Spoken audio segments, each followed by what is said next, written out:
Good evening, class. My name is Talon Smith. I'll be doing my leadership presentation over Tony Dungy.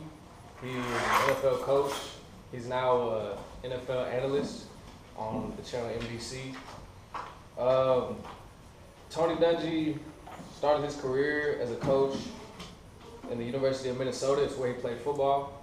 His football career there at Minnesota, he was a quarterback. He ended up leading the school in passing attempts, passing touchdowns, passing yards, and completions. He was a two-time All-Big Ten academic team member. And in 1977, he won the Big Ten Medal of Honor Award, which is for the athlete in the Big Ten that excels on and off the field as a leader. Here's my format for how I'll be giving this presentation. As you all know, it's about his style and approach, why he leads the way he does, why did I choose Tony Dungy, and how I connect with him as a leader. Like I said, his coaching career his football career started in Minnesota as a player, and then he began coaching in Minnesota as an assistant. In the NFL, after 2 years of coaching at Minnesota as an assistant, he began his NFL career, and at the age of 25, he became the youngest assistant coach in NFL history for the Pittsburgh Steelers. He worked there for a few years, and in 1991, he became the defensive coordinator of the Minnesota Vikings. This is when his fame began to grow, and he became a well-known name in the NFL as a coach. He was a young phenom and a defensive genius. In 1996, he got his first head coaching job in Tampa Bay for the Buccaneers. They were a struggling program who needed a real turnaround.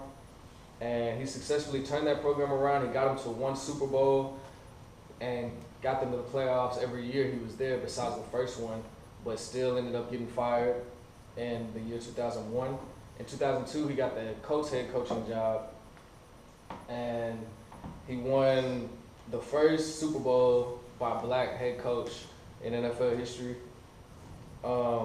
He coached for the Indianapolis Colts. Part of his success there was the fact that he drafted Peyton Manning, and the two of them worked well as a duo of coach and player, and that's a big reason why he had so much success. Altogether, he spent 31 years in the NFL, either as a player or as a coach. His style was, he believes in information and instruction. He said that the thing he wanted to do as a coach was coach his players the way he wanted to be coached when he was playing. And that's one of the main things that I took away from Tony Dungy altogether, is the fact that he used his experience as a player to benefit him as a coach. And a lot of players respect him for that, and that's why he had a lot of success. He has a real calm demeanor, and he connects well with the players because he knows what it's like to be a player. He creates a culture of respect and winning wherever he goes. And respect and goals are on the top of his priority list. When asked what's the maddest he's ever been or the most ballistic he's ever went off on a player, he said that the angriest he's ever been was when a player did not show up to an elementary school to speak after he had been assigned to do so. That's the maddest he's ever been. So I think that says a lot about his character, the fact that he didn't bring up, a bad play, a drop ball or something like that.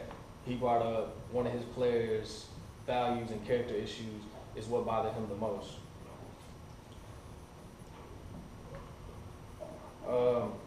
Why Tony Dungy, I pretty much alluded to it already. He is an ex-player who used his experience as a player to help as a coach. And I think for myself, that's one of the biggest things that I want to do as a coach, is coach people the way that I wanted to be coached. And I think respect and values are what made Tony Dungy a successful coach. Yeah, he's a great model for me to follow, not only as a coach and as a player, not only in the sense of football, but in the sense of just being a man of character in general.